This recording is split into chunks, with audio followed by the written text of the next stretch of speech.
a fait de la route. J'avais un compagnon de voyage avec moi. Et on a fait de la route dans une contrée lointaine, la contrée de Louisville. Et ça a été un 50 minutes de route très, très enrichissant.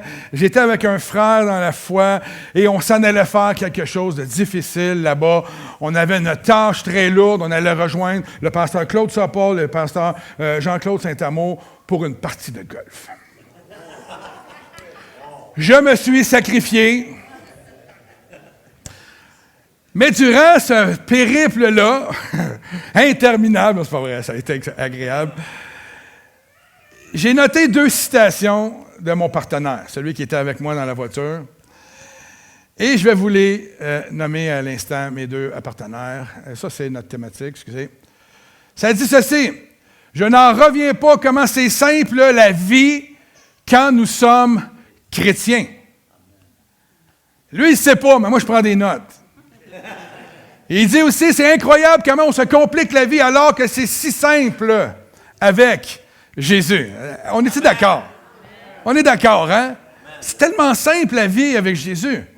Et on a entendu, le vendredi, on avait le ministère des hommes ensemble, puis combien on s'accomplique la vie. Ah! C'est incroyable comment on se complique la vie. Mais ce n'est pas ce que Dieu veut. Amen? Donc, la vie en Jésus-Christ, frères et sœurs, elle est supposée être extraordinaire. Elle est supposée être, moi j'aime ça dire le mot savoureuse la vie chrétienne. Amen.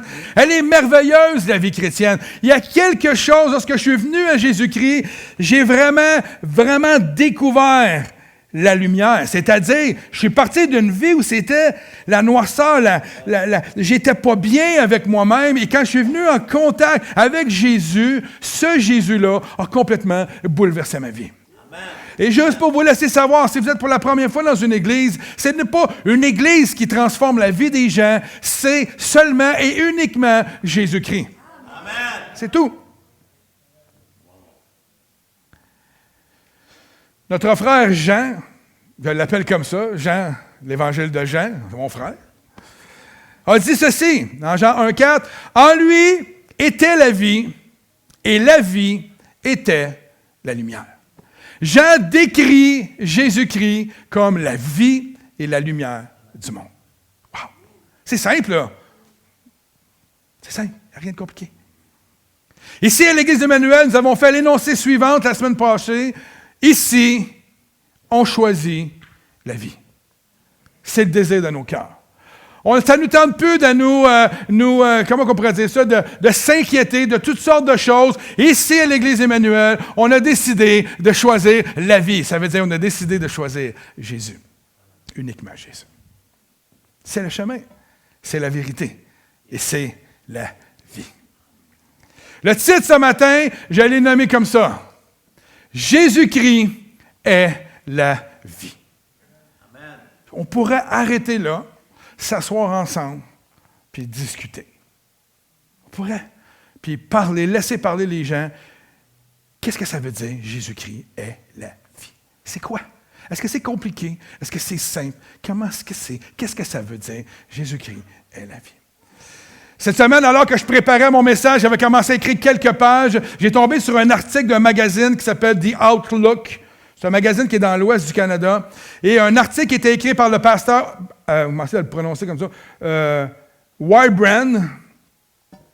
Et j'ai vraiment été touché par son article, alors qu'il touchait à plusieurs points de ce que j'avais à cœur. Et finalement, j'ai décidé de prendre une partie de son message et d'amener avec le mien et de faire ça. Et je voulais juste le souligner pour dire qu'il y a des choses que je vais dire ce matin qui viennent de cet homme-là. Et je voulais juste honorer, lui rendre crédit, lui rendre la gloire. Amen. Je commencerai avec ceci. Jésus-Christ est la vie. Jésus-Christ est la vie. Est-ce que vous êtes d'accord avec ça? Amen. Pourquoi Jésus, c'est la vie? Pourquoi? Et je vous la pose, la question. Pourquoi Jésus est la vie? Et là, vous me dites un mot, 2 mots maximum. Je vais entendre. Je sais que tu vas vouloir dire de quoi. Il est miséricordieux. Miséricordieux, absolument. Jésus. J'ai pas compris? Il a tout créé. Il est ressuscité. Donc, il est vivant. Il donne le salut. Il donne sa vie pour nous. Sans lui, on était mort. Sans lui, on est mort. On a la vie. Amen.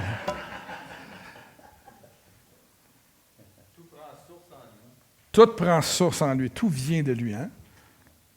D'autres choses? Pardon? Il est Dieu. Ouf, le pain vivant. Là, on le voit, l'enseignant. Hein? L'intellectuel. Là, c'est vrai, c'est le pain de vie. Hein? Quand on dit il a été brisé, le pain, pour nous nourrir, il est le pain quotidien. On pourrait faire un message sur le pain. Amen. Jésus est la vie.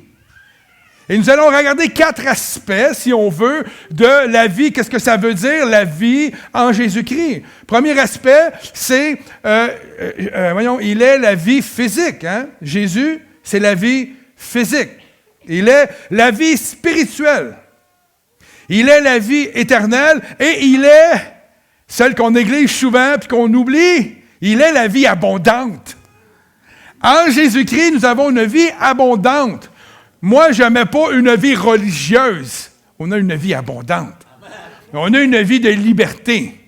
On a une vie où tout prend ça prend un sens quand on découvre la vie en Jésus-Christ. Amen. Et si nous prenons le temps de lire l'Évangile de Jean d'un bout à l'autre, on peut remarquer comment Jean va souligner très souvent l'importance du mot « vie ». Et lorsque Jean écrit au sujet de la vie, c'est souvent et quasiment tout le temps en lien direct avec Jésus-Christ. Hein? Et la vie qu'il nous offre. C'est comme ça qu'on aborde la vie. Et quand on lit un Jean, c'est pas pour rien que quand une nouvelle personne vient à Jésus-Christ, on aime lui faire lire le livre de Jean.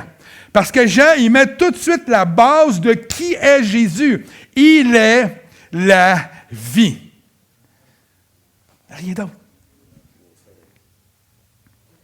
Le mot « vie » est utilisé plus de 35 fois dans les 21 chapitres de l'Évangile de Jean. Et si on ajoute les mêmes verbes, comme le mot « vivre », on tombe, je pense, aux alentours, de 55 références différentes, 50 références en lien direct qui indiquent que Jésus est la vie. Quand même, 50 références dans l'Évangile de Jean. Et pourquoi toutes ces références-là? Qu'est-ce que ça signifie tout ça? Que signifie le fait que Jésus soit la source de vie? Qu'est-ce que ça signifie? Et c'est ce qu'on va voir ce matin. Donc, on a parlé de la vie physique tantôt, right? La vie physique. Ouais, pasteur, qu'est-ce que ça a rapport avec la vie physique? Jésus est venu 6 000 ans, non, pas 6 000 ans, voyons, 4 000 ans après la création du monde. On ne parle pas de création de la terre. La terre peut avoir un chiffre autre, mais la création de l'homme.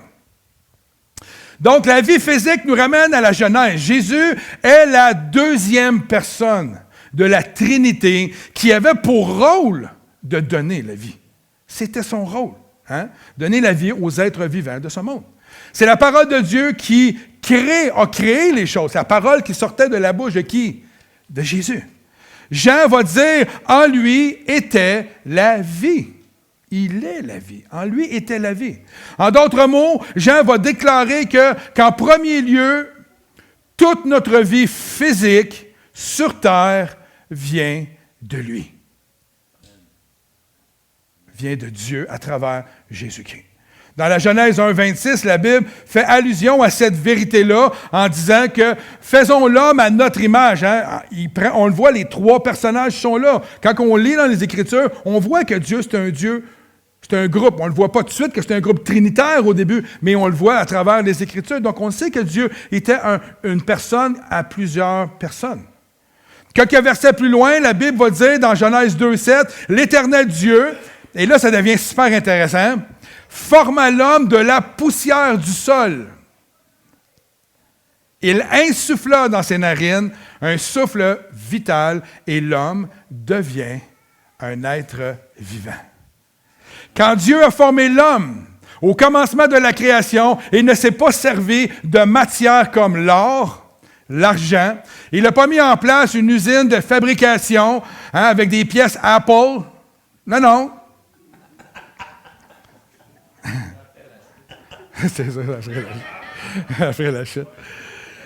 Il n'a pas non plus regardé l'homme venir au monde tout seul à partir d'un chromosome qui est devenu un tétard, puis au fil du temps, il y a des pattes qui ont poussé, puis qui est devenu après ça un poisson, puis après il est devenu un lièvre, puis après ça il est devenu un singe, puis après ça il est devenu nous, les hommes. C'est pas ce qu'il a fait.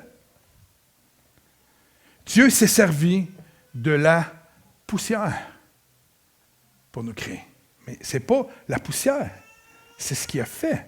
Hein? De la simple poussière, bien ordinaire, comme quand on passe le balai à la maison puis qu'on ramasse un amoncellement de poussière, ou quand on conduit notre voiture à Saint-Tite dans les trails de Garnotte, là, puis que le camion vient plein de poussière, là, à partir de la simple poussière qu'on le retrouve partout. Amen. Et j'ai remarqué une chose intéressante qui n'était pas dans le début de mon message quand je l'ai bâti, mais une chose intéressante ici que j'ai remarqué en lisant, c'est que la poussière est une matière non vivante. Vous allez dire, bravo, pasteur.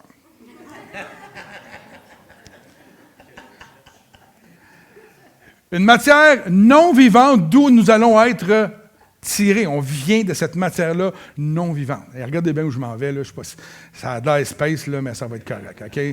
Vous allez me suivre à un moment donné. Excusez, j'ai de la misère ici. Bon. Qu'est-ce que je vous disais? Matière? OK, non vivante. Et cette matière non vivante-là, à cause que le diable a fait tomber l'homme, hein, on le sait, on connaît l'histoire d'Adam et Ève, et à cause qu'il a tenté la femme et l'homme, et les deux, là, c'est pas plus la femme, pas plus la faute de la femme, messieurs, énervez-vous pas, c'est la faute des deux, parce que l'homme était à côté d'elle hein, quand Satan l'a tenté, puis il a fait comme, ben vas-y Ève, prends ça sur tes épaules, hein, c'est ça qu'il a fait. Là. Il n'a pas mis ses culottes en fait, là, monsieur. À partir du moment où il a tenté l'homme, Dieu a dit à Satan, à cause de cela, tu vas ramper sur le sol, hein, et ta nourriture deviendra la poussière. La nourriture de l'ennemi devient donc une matière morte, sans vie. Et à partir de cette même matière-là, Dieu va prendre cette matière-là et va souffler le souffle de lui, de sa vie à lui, afin que nous, on devienne vie. Fait que c'est comme un pied de nez à l'ennemi. À partir d'une matière morte, j'ai donné la vie à mes enfants. Mais cette matière morte-là, tu vas en manger pour le restant de ta vie. Intéressant, je trouvais ça. Moi, j'aime ça quand Dieu, il en donne une fois de temps en temps. C'est de là que vient ma nature violente, excusez-moi, remplie d'amour. Quand un être humain vient au monde, il n'est plus une poussière. Il n'est plus poussière, car notre Créateur a décidé autrement et que nous avons maintenant de la valeur. Et vous allez voir où est-ce que je m'en vais. Tellement précieux. Notre valeur était tellement grande qu'il a envoyé son Fils unique mourir pour le pardon de nos péchés. Il aurait pu juste effacer le monde et repartir à zéro. Ou plus, pantoute d'en faire. Il nous aimait tellement qu'il a décidé de nous donner la vie. Au-delà de ça, il nous a décidé de nous donner le Fils afin que nous ayons la vie. Parce que nous, on avait décidé qu'on était plus intelligents et qu'on n'avait pas besoin de Dieu. C'est ce souffle de Dieu qui nous donne la vie. C'est ce souffle de Dieu qui nous garde aussi en vie. C'est ce souffle de Dieu qui prolonge les jours de nos vies.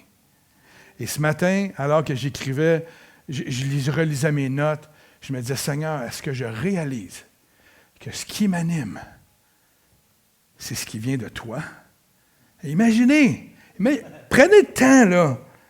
Je ne sais pas si vous êtes dans votre tête comme moi je le suis, là, mais Dieu, le Créateur de l'univers, du monde, a soufflé en nous un souffle qui nous a donné la vie. C'est ce souffle-là que tous les jours nous maintient en vie. Amen. Nous sommes animés, pas juste d'un cœur ou du sang qui coule dans nos veines, on est animés du souffle de Dieu qui nous donne la vie. Amen. C'est quelque chose. C'est quelque chose. soit l'Éternel. J'aime ça, moi. J'aime ça faire partie de la meilleure équipe. Excusez, là, mais. Je suis béni, moi, de savoir que Dieu est en moi, que Dieu fait quelque chose. C'est tellement. Je réalisais pas. Moi, avant de venir au Seigneur, je voulais mourir.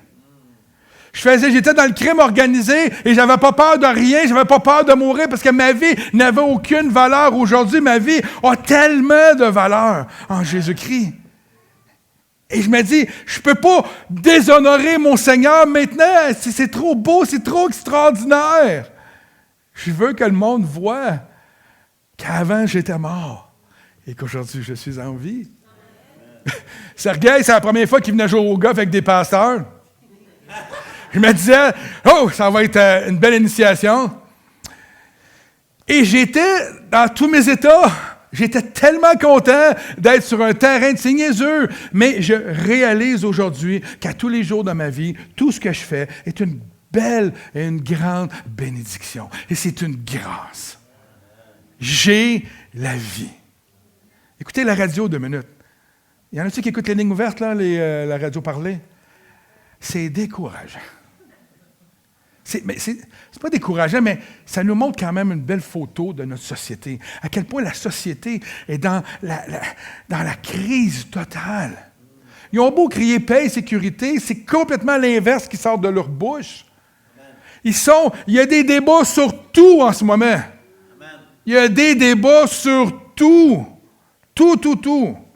On parle beaucoup des gens, mais c'est sur toutes sortes de choses. Là. Le monde se complique la vie. Quand tu connais Jésus-Christ, tu découvres la vie, c'est terminé. Tu l'as, la révélation. Il n'y a rien d'autre. Ça prend place tout seul, le Saint-Esprit te dirige. Qu'est-ce que le souffle de Dieu? C'est ce qui sort de la bouche de Dieu. C'est la parole de Dieu. Cette parole-là, frères et sœurs, elle donne la vie. C'est important. On parlait du pain quotidien. Ça, c'est la nourriture qui nous maintient en vie. Tous les jours. Et cette parole, c'est Jésus-Christ. Jésus nous procure donc la vie physique. Nous avons été faits par lui. Amen. Deuxièmement, la vie spirituelle. Lorsque Jean écrit au sujet du rôle de Jésus-Christ lors de la création, il le décrit comme celui qui est à l'origine de la vie physique, afin que nous puissions comprendre que Jésus est aussi celui qui nous complète en nous donnant la vie spirituelle. Le fait que nous soyons faits de poussière ne constitue que le commencement de la vie d'un homme et d'une femme. Jésus vient combler le reste par la suite. Amen. À mesure que son évangile progresse, Jean écrit de plus en plus de choses à propos de notre vie spirituelle et de notre besoin de Jésus-Christ comme médiateur dans nos vies. Tout comme Jésus commence par être la source de notre vie physique, de même Jésus est également la source de notre vie spirituelle. Regardez autour de vous les gens qui jouent avec toutes sortes de spiritualités. Je le vois, on rencontre des gens dans nos églises souvent qui arrivent avec un arrière-plan spirituel. Ils ont touché à des choses qui, au début, paraissaient inoffensives. Un jeu, Ouija, c'est un jeu, les enfants jouent à ça. Mais combien de portes ils ont ouvertes dans des milieux spirituels qu'ils ne devaient pas ouvrir? Et aujourd'hui, ils sont pris avec toutes sortes de choses dans leur vie. Puis là, faites attention, ils ne se mettent pas à vomir partout, là. On n'est pas dans je ne sais pas comment ça s'appelle, les films, j'écoute pas ça, les films d'horreur, mais... C'est pas juste ça. Ils sont brisés en dedans. Ils ont plus la même vision de la vie. Ils ont une vie toute croche. Ils se demandent pourquoi. Parce qu'ils ne touchent pas à la bonne spiritualité. On est des êtres spirituels, frère. Et on cherche à gauche et à droite. Il faut chercher à la bonne place. Tout comme Jésus commence par être la source de notre vie, de même Jésus est également la source de notre vie spirituelle. Tout comme un tas de poussière sans souffle de vie, sans souffle de Dieu, demeure inanimé, de même la vie humaine sans Jésus-Christ demeure inanimée. Puis je vais faire une affirmation que je n'ai pas écrite, mais j'ai pensé tantôt. On peut être chrétien, né de nouveau, avoir la vie éternelle, mais quand même vivre comme si nous étions morts. Je m'explique. Souvent, on peut retourner à ce que nous avions avant. Puis on aime mieux regarder tout le temps en arrière, puis vivre, puis remuer le passé, alors que Jésus dit, tu es une nouvelle création, une nouvelle créature en moi. Tout ce qui est en toi maintenant est nouveau. Regarde à moi, lui, il est la source de notre spiritualité. Et frères et sœurs, je le dis ce matin parce que c'est une réalité grande dans les églises. Il faut laisser le passé à Dieu et se concentrer sur la vie nouvelle qu'il nous a donnée. Amen. Hey, il a payé de sa vie pour nous la donner. Mettons ça en avant. Dans le livre d'Éphésiens, chapitre 2, versets 1 à 4, Paul explique à quoi ressemble la vie sans Jésus. Et c'est une vie morte, je dirais même horrible. Ça dit ceci, vous étiez morts par vos offenses et par vos péchés, dans lesquels vous marchiez autrefois, selon le train de ce monde, selon le prince de la puissance de l'air, de l'esprit qui agit maintenant dans les fils de la rébellion. Amen. Verset 3 dit, nous tous aussi, nous étions de leur nombre. Ça veut dire on n'est plus ça. On n'est plus appelés à marcher comme ça. Nous étions de leur nom et nous vivions autrefois selon les convoitises de la chair, de notre chair, accomplissant la volonté de notre chair et de nos pensées. On a parlé des pensées dernièrement. À quel point c'est important.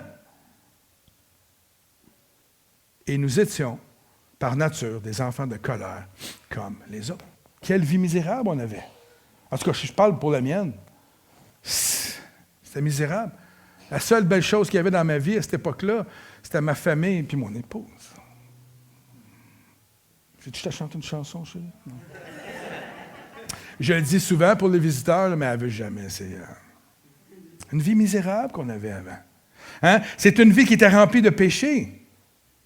C'était l'horrible condition dans laquelle nous nous trouvions, parce que nous étions sans sauveur et parce que nous étions sans médiateur auprès de Dieu.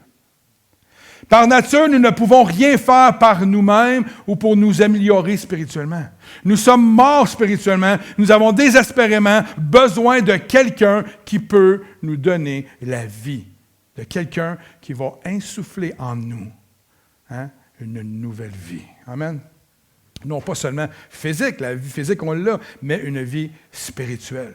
Soyons reconnaissants envers Dieu de ce que lorsque les temps ont été accomplis, il nous a donné qui? Jésus, un sauveur, un médiateur en la personne de son Fils. Après la description de cette vie misérable en Éphésiens 2, Paul nous encourage en nous disant ce qui est du résultat d'une vie spirituelle. Qu'est-ce qu'il en est? Il va dire ceci.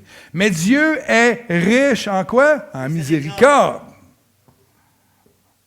Et à cause du grand amour dont il nous a aimés, nous qui étions morts par nos fautes, il nous a rendus à la vie, à une vie misérable. Mais non, à la vie en Jésus-Christ. Et qu'est-ce que Jésus a vaincu? La mort, la maladie, le ci, le ça, l'anxiété, le stress. Il a vaincu toutes choses et nous avons cette vie-là en lui. C'est par grâce que vous êtes sauvés. Paul le dit. Pourquoi? Pour réaffirmer que ce n'est pas à propos de toi, ce n'est pas à cause de tes efforts, ce n'est pas par tes œuvres que tu accomplis, mais c'est par la grâce. C'est un don de Dieu. C'est gratuit. C'est ça la bonne nouvelle. Hein? Quelle bonne nouvelle. Quelle parole merveilleuse! C'est ça le message de la bonne nouvelle. S'il vous est enseigné, s'il y a quelqu'un qui vous enseigne autre chose que cela, si vous vivez autre chose que ce qui vient d'être dit, si vous ressentez autre chose que cela, et même si vous dites autre chose que cela, bien, laissez-moi vous dire que cela ne vient pas de Dieu. Ce n'est pas ce que la parole déclare. Mais pas tout de suite la prochaine. Un autre grand homme, qui lorsqu'il a parlé un jour, j'ai pris des notes. Fait que quand vous parlez dans ma présence, faites attention, OK? Je prends des notes. Il a dit ceci. Quand je parle avec des gens, si dans mon discours et dans mes paroles, ce que je dis n'est pas une bonne nouvelle, cela n'est pas de Dieu. J'ai trouvé ça tellement hot, Roland. m'étais dit ça cette semaine, lors de l'étude biblique. Et je me disais, c'est tellement vrai. C'est tellement vrai dans le sens que, en tant qu'enfant de Dieu, qui avons expérimenté la nouvelle naissance et qui expérimentons une vie nouvelle en Dieu, qui expérimentons l'amour, la grâce, la compassion, la miséricorde. En fait, on expérimente la vie d'un sauveur, d'un quelqu'un qui vient pour nous parce qu'il nous aime. De notre bouche ne devrait jamais sortir des paroles qui ne sont pas de Dieu. Notre bouche devrait être une bouche qui proclame Jésus-Christ et qui proclame la vie en Jésus-Christ. On ne devrait pas, même si on se fait piler sa grosse orteil, même si on se fait, peu importe ce qui nous arrive, on ne devrait pas dire autre chose que le message de la bonne nouvelle. On ne devrait pas. C'est pas facile. J'en suis témoin. Hein? C'est pas facile. Toujours d'avoir la parole qui va édifier ou des paroles de vie, parce qu'on est vite, on est prompt, les êtres humains, quand on se fait un peu offenser, de réagir charnellement. Parce que quand on réagit charnellement, c'est parce qu'on essaie de montrer que tu ne me pileras pas ses pieds, Fred. As-tu compris? No way. Non, je suis pas mal plus gros que toi, déjà en partant. Mais c'est vrai, on réagit de même. Je suis le premier, là.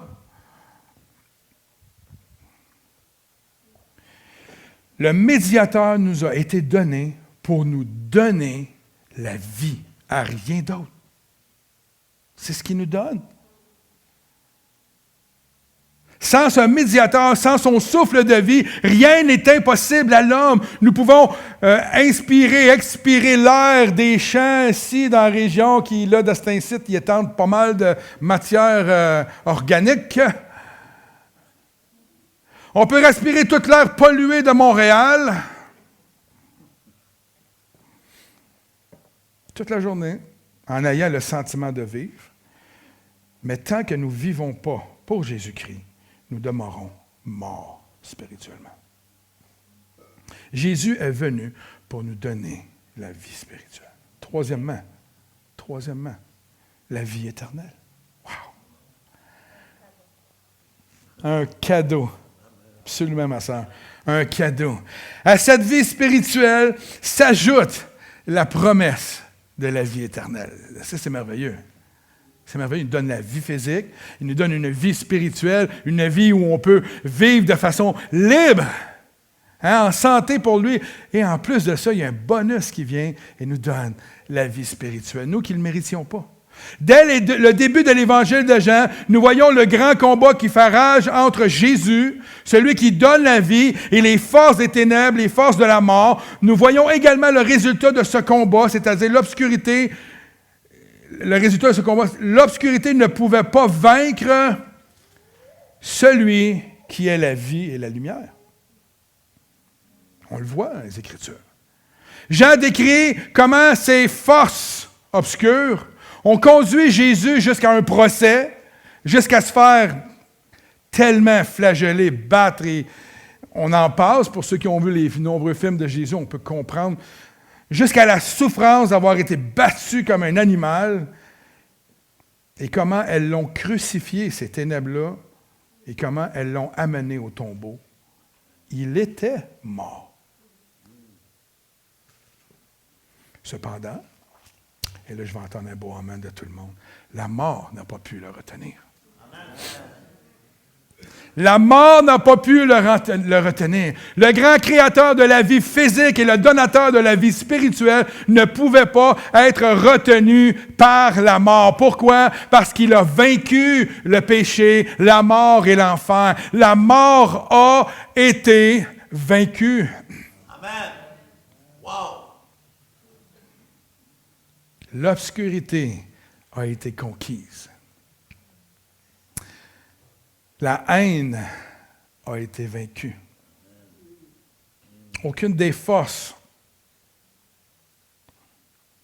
qui si souvent rend nos vies misérables n'est en contrôle aujourd'hui dans nos vies. Il n'y a aucune de ces choses-là que Jésus-Christ a vaincues qui devrait contrôler vos vies. Et quand ces choses-là que Christ a vaincues à la croix vient sur vos vies. Vous êtes un enfant de Dieu, un représentant de Jésus-Christ. Vous avez été scellé en lui. Il vit en vous. Vous avez maintenant toute autorité pour repousser ces choses-là. Amen. On n'a pas à accepter ces choses-là.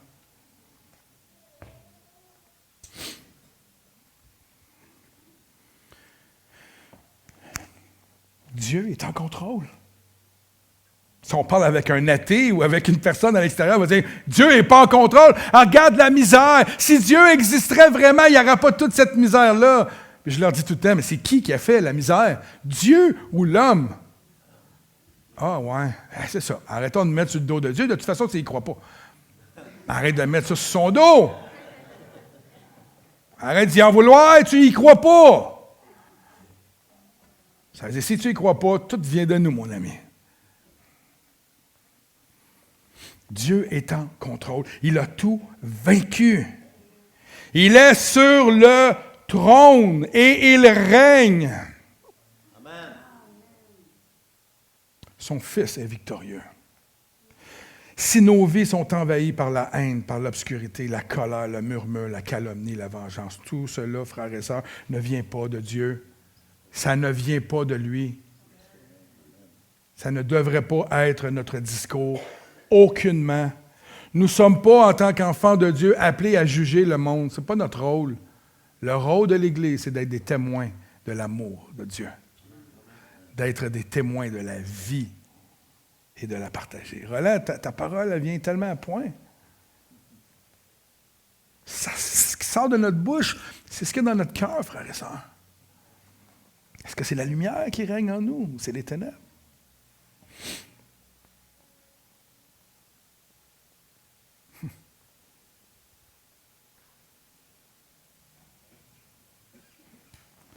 Si notre vie est en lui, si nous avons alors également la promesse de cette vie victorieuse, Paul dit dans Romains 10, au verset 9, « Si tu confesses de ta bouche le Seigneur Jésus-Christ, et si tu crois dans ton cœur que Dieu l'a ressuscité des morts, tu seras sauvé. » C'est simple, la vie chrétienne. Il n'y a rien de compliqué. À travers Jésus-Christ, notre Sauveur et notre Médiateur, nous recevons non seulement la vie physique et spirituelle, mais également une promesse d'une vie de qualité que jamais on perdra. C'est la promesse de la vie éternelle. La vie éternelle, je l'ai dit dernièrement, ne prend pas place seulement à la mort physique. Elle prend place le jour où tu as une mort spirituelle, une vieille mort, et la vie éternelle prend place le jour où tu donnes ta vie à Jésus-Christ. Parce que tu ne mourras plus jamais. Ton corps va mourir, mais tu vas te retrouver dans la présence de Dieu. Donc la mort, c'est pour ça que Paul dit la mort, mais c'est un gain.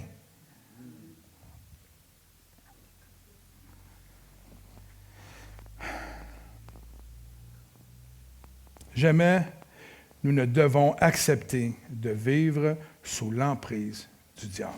Jamais. Et ça fait des mois que je tape sur le même clou ici. Sous les menaces du diable, sous la pression du diable au quotidien dans nos vies, car nous sommes victorieux en Jésus-Christ. C'est la vie éternelle qui est en action en chacun de nous à tous les jours, frères et sœurs. Parce que c'est lui, la vie éternelle. Quatrièmement, on va terminer avec ce quatrième point-là. La vie abondante. À travers Jésus-Christ, nous avons la vie physique, la vie spirituelle et la vie éternelle. Mais qu'est-ce qu'une personne pourrait bien avoir de plus? On pourrait s'arrêter là et être pas mal satisfait. Right? C'est la totale, la vie éternelle. Écoute à ça. Mais non! Il y a plus. Jésus nous a offert plus encore, il nous a offert la vie abondante. Moi, je suis venu afin que mes brebis aient la vie. On comprend le concept. Maintenant, on vient de voir 3 points sur la vie. Et qu'elle l'ait en abondance. Plusieurs chrétiens affirment avoir la vie physique, spirituelle et éternelle et semblent être satisfaits de ça et s'en tenir à ça. Parce que longtemps, dans la religion qui a influencé le monde ici au Québec, l'abondance était mal vue. Parce que l'abondance signifie juste l'abondance financière. Il ne parle pas d'abondance uniquement financière. Il parle d'une abondance de tout. Prenez le temps d'y réfléchir. Avant de venir à Jésus-Christ, j'avais quelques vrais amis. Quelques-uns, pas gros. On n'a jamais...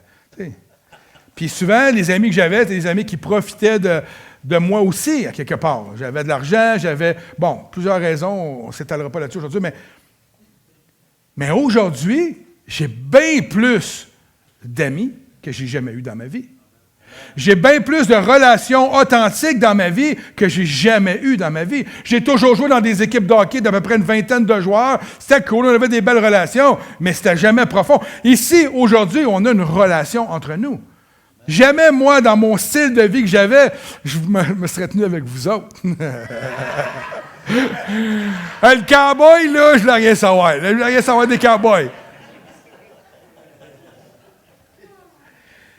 Mais parce qu'il a transformé ma vie et qu'il m'a amené à avoir son caractère à lui, prendre place dans mon caractère, il m'a amené à voir la valeur des êtres humains, il m'a amené à voir la valeur de sa création, il m'a amené à reconnaître que tout être humain sont en partie l'image de mon Dieu. Donc, quand je fais du mal à Jocelyn, pas à Jocelyn, je fais du mal aussi. Je ne fais pas juste du mal à Jocelyn. Je fais aussi mal à notre Seigneur. On est tous habités du souffle de Dieu. Ça fait-tu du sens pour vous? L'Église, elle n'est pas parfaite. L'Église, on est tous... Le fait d'être en relation ensemble, on en a parlé un peu vendredi avec les hommes, on peut avoir des moments de papier sablé. Si tu es tout seul chez vous, tu n'auras jamais de papier sablé. Tu ne t'amélioreras jamais non plus, je te le dis tout de suite. Le fait d'être ensemble, ça l'amène tellement au royaume de Dieu, ça l'amène tellement à ma vie, à moi, d'être édifié, d'être encouragé, mais des fois de me faire dire, hey, pasteur, ça, ah oui, OK, correct. C'est correct.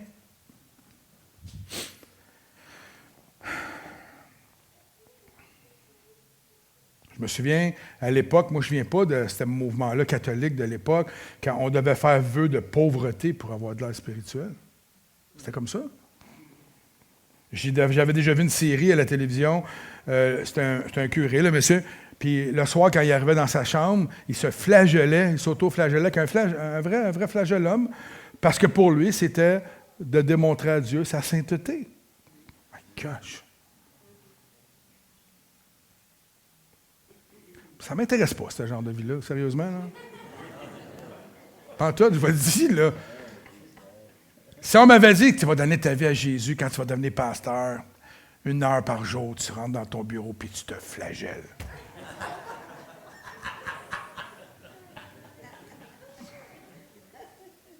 Qu'est-ce que j'aurais dit, vous pensez? Non, merci. Voyons. Il a donné sa vie par amour. Regardez bien ça. Le Père a envoyé son Fils par amour. Jésus a donné sa vie par amour. C'est quoi qu'on doit vivre, nous? Qu'est-ce qu'on comprend là-dedans? On doit vivre par amour. On doit donner de l'amour. On doit enseigner l'amour. Est-ce qu'on doit être battu à mort parce qu'on est chrétien? Non, je ne suis pas là. On peut tendre la joue une fois, c'est correct. À un moment donné, on le maîtrise, OK? On ne le frappe pas, mais on maîtrise. On maîtrise. C'est pas biblique ce que je viens de dire, mais c'est quand même...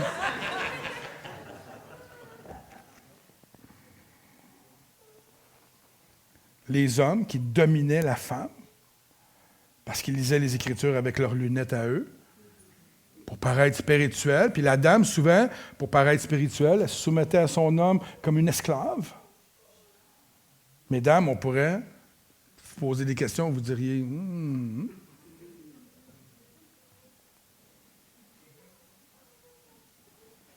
C'était comme ça, c'était la réalité. Les gens tordaient les Écritures pour satisfaire leur chair religieuse ou leur désir de faire des actions malsaines pour être justifiés devant Dieu et les hommes. Une vie misérable que j'appelais que les gens ont sans Jésus-Christ. sont toujours en train de se plaindre. Bon, OK, je vais enlever ça parce que c'est la même chose dans l'Église, mais on est tout le temps en train de se plaindre. On est chialeux, surtout les Québécois. La vie que Jésus nous propose et nous donne, il ne fait pas juste nous la proposer. Quand tu viens à lui, il te donne cette vie-là, ne ressemble certainement pas en aucun cas à la vie qui est à l'extérieur, sans Jésus-Christ. Jamais. C'est le genre de vie réservée à ceux qui sont morts à Jésus, qui vivent dans leur péché, qui vivent dans leur faute, qui vivent selon les désirs de leur chair. On le voit en ce moment. Vivre selon sa chair, tu ne peux plus dire il ou elle. Hein? Notre vie devrait être une bénédiction pour les autres comme pour nous-mêmes. Il y a du monde qui a de la misère avec le nous-mêmes. Elle devrait refléter notre joie en Jésus-Christ, la vie. Remplie de l'Esprit de Dieu, notre vie devrait être une vie abondante. Puis quand je dis abondante, c'est dans tous les niveaux. Tous les niveaux. Oui, mais pasteur, on ne peut pas parler d'argent parce que c'est mal vu. Pourquoi? Enlevez votre argent de vos portefeuilles. Il n'y a plus de vie. Non, mais c'est une réalité. L'argent qu'on se procure, c'est un outil pour vivre. Si tu n'en as pas assez, tu vas avoir de la misère à vivre.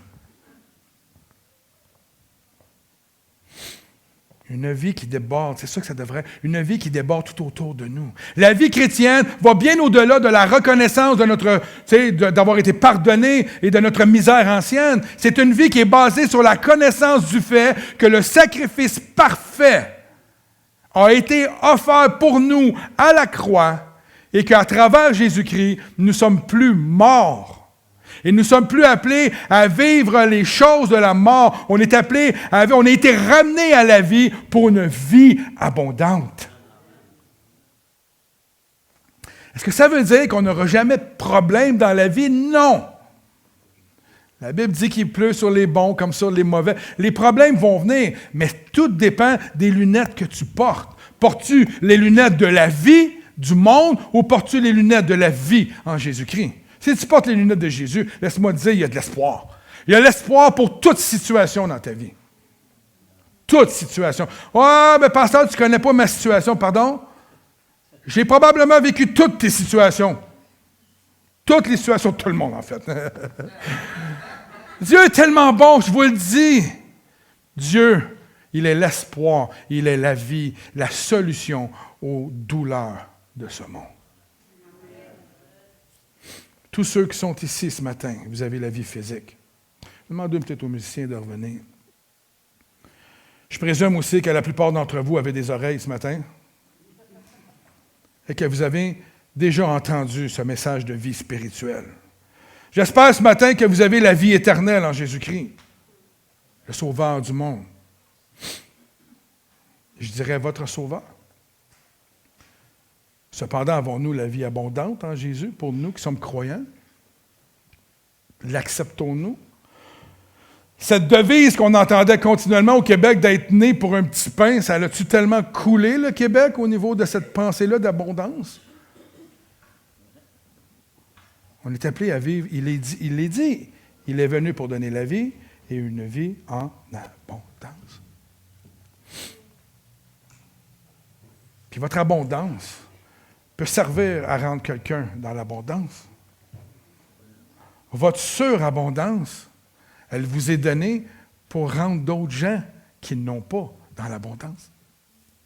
C'est ça la réalité. Je ne me souviens pas du texte, mais il y a un texte qui parle directement de ça. J'espère ce matin que vous avez la vie éternelle en Jésus-Christ. J'espère. Sachant que nous pouvons avoir la paix avec Dieu, cette paix qui nous est donnée par grâce, à cause de l'œuvre de Christ. Et je vous le dis, lorsque cette paix-là, lorsque Christ vient dans ta vie, comment ne pas déborder de joie? Cette joie qui découle de la vie abondante en Jésus-Christ, elle nous est donnée gratuitement, frères et sœurs. Lorsqu'on réalise à quel point nos vies ont de la valeur, à quel point nous, on a de la valeur aux yeux de Dieu, puis qu'on accepte Jésus, le salut de Dieu, à partir de là, le sourire apparaît. La joie naît. La paix s'installe. Le désir de vivre et mort dans la vie prend place. Le désir de communiquer au monde. La bonne nouvelle est née en nous. Il vit en nous. Et nous sommes appelés maintenant à communiquer la vie. Quand on dit ici, on choisit la vie, on la choisit et on la distribue. On la choisit et on la partage. On est une Église, on est le corps de Christ afin de rendre au monde ce à quoi ils ont été volés. Le monde s'est fait voler l'amour de Dieu. Le monde s'est fait voler la vie en Jésus-Christ. Mais c'est ça la bonne nouvelle, c'est que c'est nous qui avons la possibilité d'amener la vie. Quand quelqu'un te dit « Hey, la vie, es-tu misérable? » Réponds-lui « Oh, que non, mon ami! La vie est absolument extraordinaire.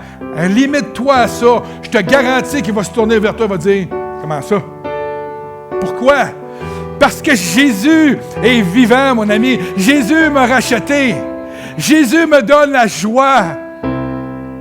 Jésus peut faire la même chose avec toi. Je ne te parle pas d'une religion, je te parle d'un être qui s'appelle Jésus-Christ, qui est mort à la croix pour ta vie.